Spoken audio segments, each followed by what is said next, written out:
నమస్తే. మాజీ ముఖ్యమంత్రి వైఎస్ఆర్సీపీ అధ్యక్షుడు జగన్మోహన్ రెడ్డి గారి నర్సీపట్నం మెడికల్ కాలేజీ పర్యటన దరిమిల వచ్చిన భారీ జనసందోహం. ఇది ఇప్పుడు ఢిల్లీ పెద్దల దృష్టిని ఆకర్షించింది. 15-16 నెలల వ్యవధిలోనే అంత చేటు అసంతృప్తి, అసమ్మతి పెరిగిపోయిందా ఏంటి ప్రభుత్వ విధానాల మీద? మెడికల్ కాలేజీల సబ్జెక్టు నిజంగా అంతగా జనంలోకి చొచ్చుకొని వెళ్ళగలిగేలాగా జగన్మోహన్ రెడ్డి గారు ఏమైనా ప్లాన్ చేశారా? ఆయన పరిపాలనా కాలంలో తీసుకొచ్చినప్పుడు రాని రెస్పాన్స్ ఇవాళ ఎందుకు వస్తుంది? ఏంటి as to what prompted the public to react in such a big way అని చెప్పేసి కేంద్రం ఆరాధిస్తోంది. కొందరు నాయకుల్ని పంపించిందిట. అంటే పెద్దగా కూటమి నేతలకి ఆంధ్రప్రదేశ్లో పరిచయం లేని నాయకులు ఎవరో వచ్చారట. మొత్తానికి దీనికి సంబంధించి ఏంటంటే ఇండిపెండెంట్ రిపోర్ట్, పూర్తిగా రాజకీయ పరంగా. ఇందులో ఎక్కడా ఏ దర్యాప్తు సంస్థలు లేవు, నిఘా సంస్థలు. రాజకీయ పరంగా బీజేపీకి కొన్ని స్ట్రాటజీస్ ఉంటాయి, వాళ్ళు ఆలోచన చేస్తుంటారు. ఎందుకంటే నెంబర్ గేమ్లో ఎవరు ముందరున్నారో వాళ్ళ పక్కన నిలబడటం, అలాగే వాళ్ళు చేస్తున్నది గమనించడం బీజేపీకి ఎప్పటి నుంచో ఉన్న అలవాటు. Since the Inception of the party. ఇవాళ ఎన్నికలు అయిపోతే రేపటి నుంచి మళ్ళీ ఈ సభ్యత నమోదు కార్యక్రమం మొదలెట్టే పార్టీ అనమాట. అసలు రెస్ట్లెస్గా పనిచేస్తూ ఉంటారు బీజేపీ వాళ్ళు.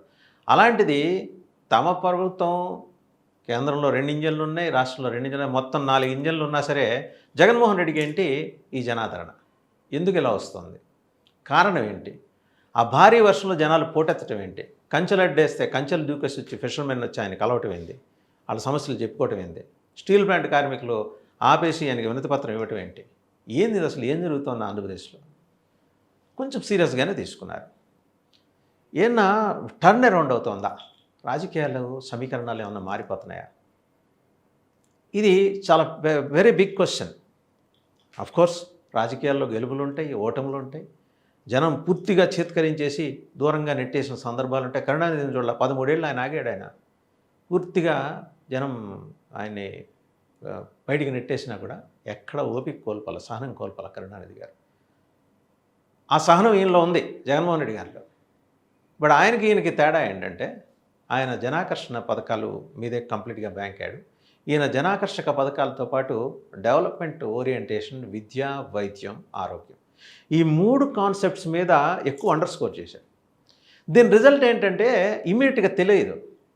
ఇవాళ స్కూల్ కట్టడం, భవనం కట్టడం మొదలెడితే దాని ఇంపాక్ట్ 2 ఏళ్ల తర్వాత, 3 ఏళ్ల తర్వాత మొదలవుతుంది. వైద్యం, ఆ వైద్యం ఆరోగ్యంలో భాగంగానే 17 మెడికల్ కాలేజీలు, వాటికి అనుబంధంగా 625 పడకల జనరల్ హాస్పిటల్స్ ప్రభుత్వ రంగంలో. అది కేంద్ర ప్రభుత్వం ప్రకటించిన స్కీమ్కి అనుగుణంగా మొత్తానికి వెళ్ళి కన్విన్స్ చేసుకొని కింద మీద పడి తెచ్చుకున్నాడు ఆయన. ఆ తెచ్చుకున్న క్రమంలో ఆయన పడ్డ కష్టం అంతా ఇంత కాదు. మొదటి 2 ఏళ్ళు కరోనా, మిగిలిన 3 ఏళ్ళలో 5 కాలేజీలు పూర్తి చేయగలిగారు. ఇంకో 2 ఆల్మోస్ట్ పూర్తి కావచ్చిన దశలో ఉన్నాయి. మొత్తం దీంతో ఇంకా మిగిలిన 10 కాలేజీల మీద వీళ్ళు ఫోకస్ పెట్టారనమాట. ఈ 10 కాలేజీలని ప్రైవేటైజ్ చేయాలి పీపీపీ మోడ్లో. ఎందుకంటే ప్రభుత్వం పేద ప్రభుత్వం అయిన కారణంగా 4,950 కోట్ల రూపాయలు ఇమీడియట్గా ఖర్చు పెట్టలేని కారణంగా 60-40 నిష్పత్తి, 60% కేంద్రం ఇస్తుంది, 40% రాష్ట్రం భరించాలి. దానికి తగ్గట్టుగా ఆయన ఏదో ప్లాన్ చేసి మళ్ళీ సెల్ఫ్ సస్టైనబుల్ మోడల్లో మెడికల్ కాలేజ్ తీసుకురావడానికి C కేటగిరీ సీట్లు ప్రైవేట్గా విక్రయించడానికి, అంటే ప్రైవేట్ కోటాలో అందజేయడానికి నిర్ణయించుకొని మిగిలినవన్నీ గవర్నమెంట్ సెక్టర్లో. వేరాజ్ ఈ ప్రభుత్వం వచ్చేటు B కేటగిరీ కూడా ప్రైవేటైజ్ చేసేద్దాం అనే ధోరణిలో. అవి సీట్లకు రేటు నిర్ణయించడం అవన్నీ పక్కన పెడితే అసలు ప్రభుత్వ రంగంలో నడవాల్సిన కాలేజీలు కంప్లీట్గా పీపీపీ మోడ్లో 66 సంవత్సరాలు, మొదట 33 + 33, 66 సంవత్సరాల వ్యవధికి కాలేజీలు, ఆసుపత్రులు. అండ్ ఆసుపత్రులకు వచ్చేప్పటికీ కేటగిరీని బట్టి ఫీజు. సో ఇవన్నీ మనం చదివినాయి, మళ్ళీ కొత్తగా చరివిత చరణం. ఇవన్నీ మనం చదివింది ఒక ఎత్తు, ఇవన్నీ జనాలకి అర్థమయ్యేట్లా జగన్మోహన్ రెడ్డి చెప్పింది ఒక ఎత్తు. ఆయన చెప్పాడు, చెప్పి జనామోదం పొందాడు. జరుగుతున్నది దుర్మార్గం అనే విషయాన్ని ఆయన చెప్పిన తర్వాత, సాకల్యంగా చెప్పిన తర్వాత, అసలు జీవో లేదు, తోటకూర లేదు, ఏం లేదు అని చెప్పిన నాయకులకి జీవో కాపీ చూపించి, కట్టిన భవనాన్ని చూపించి ఆయన మొత్తం చెప్పి మరీ లండన్ బయలుదేరి వెళ్ళాడు. ఇదొకటి. తర్వాత లిక్కర్ కేసు, ఏది 2014-19 మధ్య ఆ రోజు ఉన్న టీడీపీ ఎన్డీఏ /టీడీపీ ప్రభుత్వం హయాంలో జరిగిన లిక్కర్ కేసుని పక్కన పడేస్తే ఆ కేసు ఏమో పక్కకి వెళ్ళిపోయింది. 1924 మధ్య జరిగిన టుగా భావిస్తున్న లిక్కర్ కుంభకోణానికి సంబంధించిన కేసులో మిథున్ రెడ్డి గారు A4 ఆయన జైలుకి వెళ్ళి 70 రోజులు ఉండొచ్చాడు. ఆయన వెళ్తూ యుఎన్ఓ జనరల్ అసెంబ్లీ సమావేశాలకు వెళ్తూ కేంద్ర హోంశాఖ మంత్రి అమిత్ షా గారికి ఒక లెటర్ రాశాడు. అయ్యా, దీని వాల్యూమ్ చాలా పెద్దది, కుటీర పరిశ్రమలాగా కనిపిస్తుంది కానీ లోపల చాలా భారీ పరిశ్రమ ఉంది. దీని మూలాలు వెతికితే కర్ణాటకలో తేలుతున్నాయి.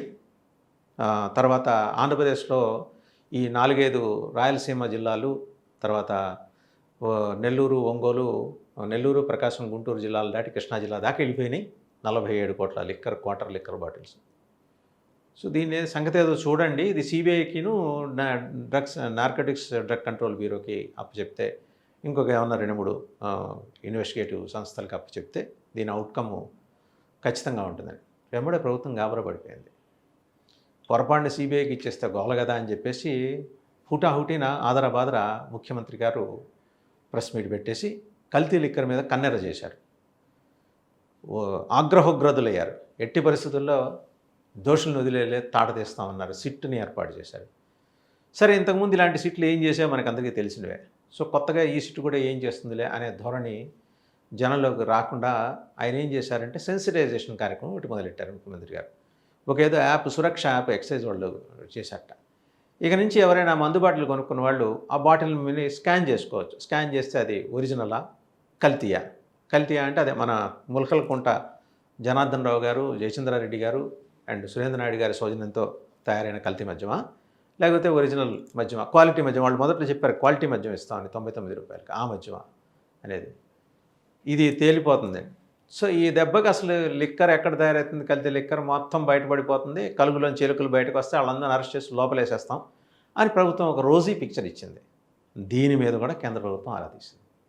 ఏమని, ఎక్కడా లేని దౌర్భాగ్యాలు, దరిద్రాలు, దుర్మార్గాలు కేవలం ఆంధ్రప్రదేశ్లోనే ఎందుకు జరుగుతాయి? పొద్దున్న లేస్తే లిక్కర్ గోల తప్పితే ఇంకోటి లేదా ఆ స్టేట్లో ఏం చేస్తుంది, దాని సంగతి కూడా చూడండి అని చెప్పేసి వాళ్ళ నాయకుల్ని కొందరిని పంపించింది దీంట్లో కనుక్కోమని. మనం జాగ్రత్తగా గమనిస్తే వైఎస్ఆర్సీపీ హయాంలో జగన్మోహన్ రెడ్డి గారు ముఖ్యమంత్రిగా ఉన్న సమయంలో జరిగిన లిక్కర్ స్కామ్కి సంబంధించి విస్తారంగా పరిశోధన చేశారు ప్రస్తుత ఎంపీగా ఉన్న బీజేపీ మాజీ అధ్యక్షురాలు పురంధరేశ్వరి గారు. సో వారి ప్రమేయం లేకుండా ఈసారి ఇంకో కొత్త టీంని పంపించారట. ఏంది ఇప్పుడు జరుగుతోంది? ఎందుకంటే వారు ఆల్రెడీ ఒక ఎక్సర్సైజ్ చేస్తున్నారు కదా, ఇంత భారీ ఎత్తున జరిగిందని. సో వీళ్ళు కూడా వచ్చి ఇప్పుడు జరుగుతున్న స్కామ్ ఏంటి, దీంట్లో ఇన్వాల్వ్ అయింది ఎవరు, పొరపాటున మనవాళ్ళు ఎవరన్నా ఉన్నారు, మన పరుగు పోద్ది, పార్టీ పరుగు పోద్ది, జాగ్రత్తగా చూసి రండి, అసలైన నివేదిక అండి. సో 2 నివేదికలు అన్నమాట ఇక్కడ. ఒకటి జగన్మోహన్ రెడ్డి గారి పర్యటనకు వచ్చిన అపరూపమైన రెస్పాన్స్, రెండోది కల్తీ మద్యం మీద, ఇప్పుడు జరుగుతున్న కల్తీ మద్యం వ్యవహారం మీద ఇంకొకటి. ఈ రెండింటి మీద నివేదిక కేంద్ర బీజేపీ కోరుతోంది. ఇది పూర్తి రాజకీయ పరంగా జరుగుతుంది, ప్రభుత్వ పరంగా కాదు. అలా కేంద్ర ప్రభుత్వం కూడా వారి విభాగాల ద్వారా, నిర్దిష్టంగా ఉండే వారి విభాగాల ద్వారా వాళ్ళు తెప్పించుకుంటారు. పార్టీ పరంగా కూడా తెప్పించుకుంటారు. 2 ప్యారలల్గా చూసి ఒక ముక్తాయింపుకి బీజేపీ వచ్చే అవకాశాలు ఉన్నట్టు ఢిల్లీ ప్లాట్ఫామ్స్ నుంచి మనకు వినిపిస్తున్న సమాచారం. ఇదన్నీ ఇటు ఉంచితే మనం ఇంకొకసారి కనుక వెళ్తే జగన్మోహన్ రెడ్డి గారు ఆల్మోస్ట్ వారి కుమార్తెలు అక్కడ చదువుకుంటున్నారు కాబట్టి ఏడాదికి ఒకసారి వెళ్ళొస్తారు, పూర్తిగా ఫ్యామిలీ ట్రిప్. వారు వెళ్ళే ముందర వైఎస్ఆర్సీపీకి హోంవర్క్ ఇచ్చి మరీ వెళ్తున్నారు. లాస్ట్ టైం అట్నే చేశారు. అలాగే ప్రముఖ సంఘటనలు కూడా ఆయన వెళ్ళినప్పుడే జరుగుతాయి, ఆయన వెళ్ళిన తర్వాతే జరుగుతాయి. వెళ్ళకముందు ఆయన అలాగే నర్సీపట్నం విజిట్ చేశారు. ఆయనకు లండన్ వచ్చిన తర్వాత లండన్ బయలుదేరి వెళ్ళారు, అక్కడ మంచి స్వాగతం దొరికింది. ఇప్పుడు తాజాగా ఏంటంటే ఈ 2 వ్యవహారాల మీద మరి ఆయన కోటి సంతకాల సేకరణకు కూడా హోంవర్క్ ఇచ్చారు. సో ఆ పని వాళ్ళు చేసుకుపోతున్నారు పార్టీ కార్యక్రమం. అండ్ లిక్కర్ మీద కూడా కంప్లీట్గా ఆయన లండన్ నుంచి తిరిగి వచ్చే లోపల డీటెయిల్డ్ డ్రాఫ్ట్ రెడీ చేయమని పార్టీ నాయకత్వాన్ని ఆదేశించి మరీ వెళ్ళారు. చూద్దాం ఏం జరుగుతుందో.